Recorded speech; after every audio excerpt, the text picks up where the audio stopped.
Number 9, what is the acceleration of the block and trolley system? Block and trolley system shown in figure. ये trolley है, ये block है. A, if the coefficient of kinetic friction between the trolley and surface is 0.04, what is the tension in the string? क्या फिर करना है? Tension in the string. Neglect the mass of the string. ध्यान से देखो, ये block है 3 kg का, ये ब्लॉक है 20 kg का, ये ट्रोली है, ये पुल्ली सिस्टम है, ये मास ऐसे लटका हुआ है. अब इस मास को नीचे जो फोर्स लगता है उसको हम mg बोलते हैं. याद है सबको?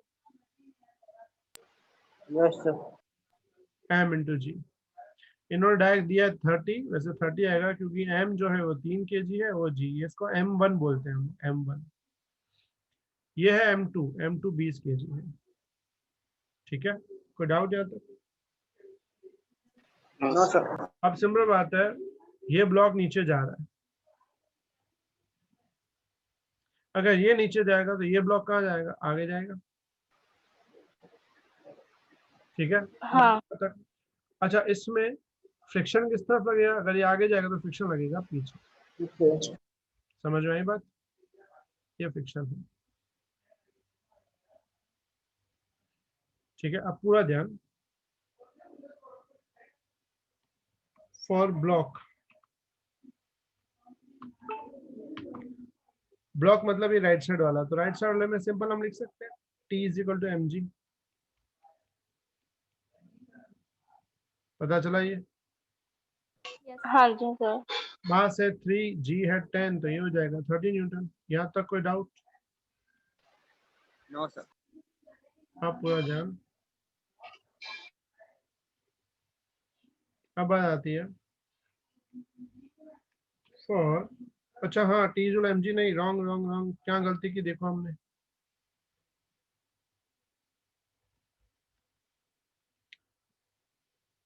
ये मैंने सही लिखा था, T इज mg, हमने सही नहीं लिखा था भाई. तुम भी नहीं बोल रहे, गलत टाइम भी नहीं है तुम्हारा.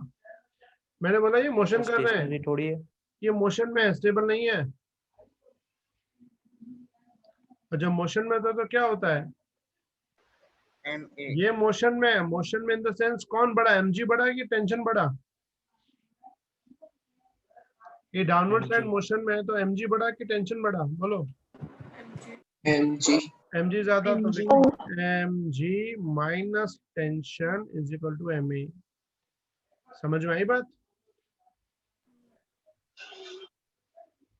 क्लियर? सर एक और बार समझाना. फिर से देख लो, ये ब्लॉक मोशन में है, और जब मोशन में होता है तो ऐसा सिस्टम बनता है ना.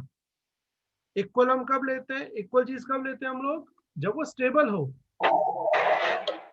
यह स्टेबल नहीं है, या क्या कर रहा है? ये मोशन किस साइड मोशन कर रहा है? डाउनवर्ड. डाउनवर्ड कब मोशन कर पाएगा? जब mg टेंशन से बड़ा होगा तो ही डाउनवर्ड मोशन कर पाएगा, नहीं तो नहीं कर पाएगा. समझ में आई बात? हाँ सर. तो हमने क्या लिखा? mg माइनस टेंशन, mg जो है टेंशन से बड़ा है, इज इक्वल टू क्या बन जाता है? m इंटू ए. किसी को डाउट यहाँ तक? No sir. इसको हम इक्वेशन 1 दे देते हैं. Got it? कोई डाउट यहाँ तक? No sir. उसके बाद बात for trolley. For trolley, trolley में पहला कौन सा? Equilibrium in vertical forces. Vertical की बात करें तो सिंपल बात है, इसमें नीचे फोर्स कौन सा लगेगा? mg.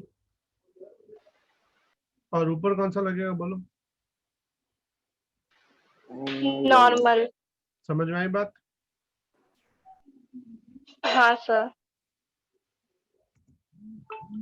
अच्छा, मैं mg नहीं लिखूंगा, मैं m2g लिखूंगा क्योंकि m2 है ना. तो हम लिख सकते हैं normal is equal to m2g. m2 कितना है? हाँ. 20, g 10, तो कितना हो जाएगा ये? ठीक है. फिर इन हॉरिजॉन्टल डायरेक्शन, पहले वर्टिकल अब करेंगे हॉरिजॉन्टल डायरेक्शन. मुझे बताओ, हॉरिजॉन्टल डायरेक्शन में वो मोशन कर रहा है कि स्टेबल है? मोशन कर रहा है। Motion. अगर मोशन कर रहा है तो कौन बड़ा होगा, टेंशन बड़ा होगा कि फ्रिक्शन बड़ा होगा? Tension. तो हम क्या लिखेंगे, T minus F is equal to M A. समझ में आई बात? लिख सकते हैं T is yes equal to F plus M A.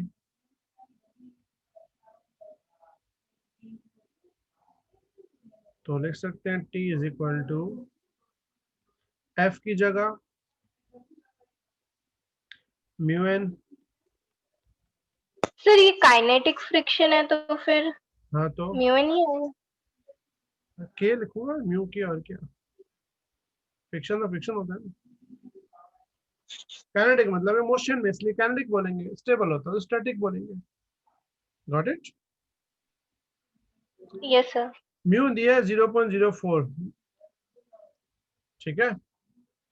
Normal हमको कितना मिला, 200। M2 है 20 इंटू ए तो हमको पता है नहीं, तो टेंशन क्या बन जाएगा, 204 8 प्लस 20 ए। समझ में आई बेटा बात यहाँ तक? Yes sir. इक्वेशन इसको बोलते हैं 2।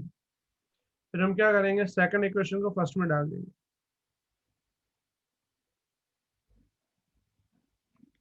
Put second in first. Second equation first में डालो। फर्स्ट क्या था, M1 3 था, जी है 10, माइनस टेंशन की जगह डालेंगे 8 plus 20 A is equal to M1 3 है, ए पता नहीं। समझ में आई बेटा यहाँ तक बात? यस हाँ सर। ये प्लस में, तो 30 माइनस 8 22. और 20 प्लस 3, तो ए क्या बन जाएगा, 22/23. तो ए बन जाएगा तुम्हारा 22/23 metre per second square. Got it? A मिल गया। अब हाँ एक्सेलरेशन के, अब हमें टेंशन फाइंड करना है। टेंशन के लिए हम क्या डालेंगे, इक्वेशन नंबर सेकंड में वैल्यू पुट कर देंगे। फिर put value of acceleration in second equation. अब सेकंड में डालो वैल्यू, क्या है सेकंड में,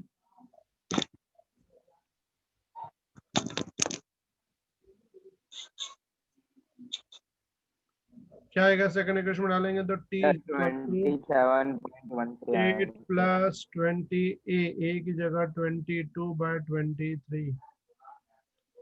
तो ये मिलेगा 8 प्लस, कहो तो 20.956 0.95. इंटू 20 19.12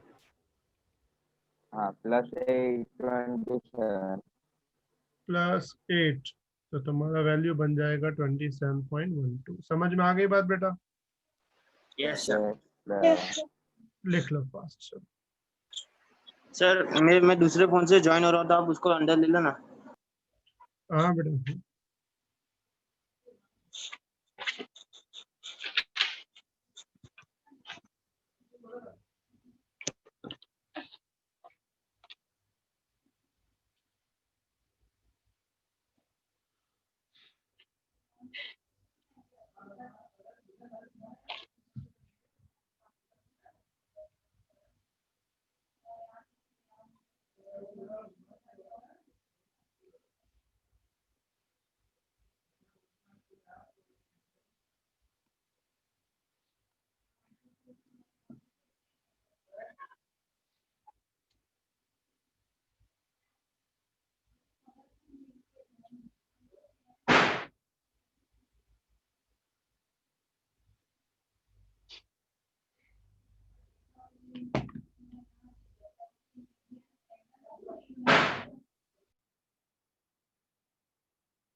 बोले बेटा हाँ किसी का क्वेश्चन था कम वेट वाली चीज बड़ी वेट वाले को कैसे खींच सकती है, यही है ना? यस देखो वो उसका रिस्पॉन्स ये है कि हमें वेट को नहीं देखना होता, हमें फोर्स को देखना होता है। कैसा फोर्स? इस पे नीचे कितना फोर्स लग रहा है, नीचे 30 न्यूटन, यस और इसको आगे जाने के लिए कौन रोकेगा? फ्रिक्शन। यस सर तो इसका मैक्सिमम फ्रिक्शन कितना हो सकता है? म्यू एम जी, यस मतलब म्यू इंटू एन होता है, एन की जगह एम जी डाल देंगे। म्यू इसका 0.04 है, मास कितना है इसका 20, जी कितना है 10, तो ये कितना हो जाएगा 8। मतलब इसको रोक रहा है फोर्स 8, ये जा रहा है 30 से, तो 30 न्यूटन बड़ा कि 8 न्यूटन बड़ा? 30 न्यूटन समझ में आ गई बात? यस सर इसलिए छोटी चीज बड़ी चीज को क्या कर रही है, खींच रही है। सर लास्ट ओके सर क्या बेटा? लास्ट क्या छोटी चीज खींच रही है उसको? मतलब ये क्वेश्चन ये है ना, ये 3 kg का, ये 20 kg का है, तो ये अब ये 3 kg वाला 20 kg को कैसे खींच सकता है, ये पूछ रहा था। तो मैंने फोर्स की बात करी कि ये 3 kg का जरूर है, लेकिन इसका फोर्स कितना है 30 का, और बड़े वाले को रोकने वाला फोर्स कितना है 8 न्यूटन का, तो 30 न्यूटन वाला 8 न्यूटन में तो भारी पड़ेगा ही पड़ेगा। क्लियर? क्योंकि देखो ये ट्रॉली जो है ना नीचे टच नहीं है, व्हील के साथ टच है, तो मैं पता है व्हील्स का फ्रिक्शन बहुत कम होता है, दैट्स व्हाई। Got it?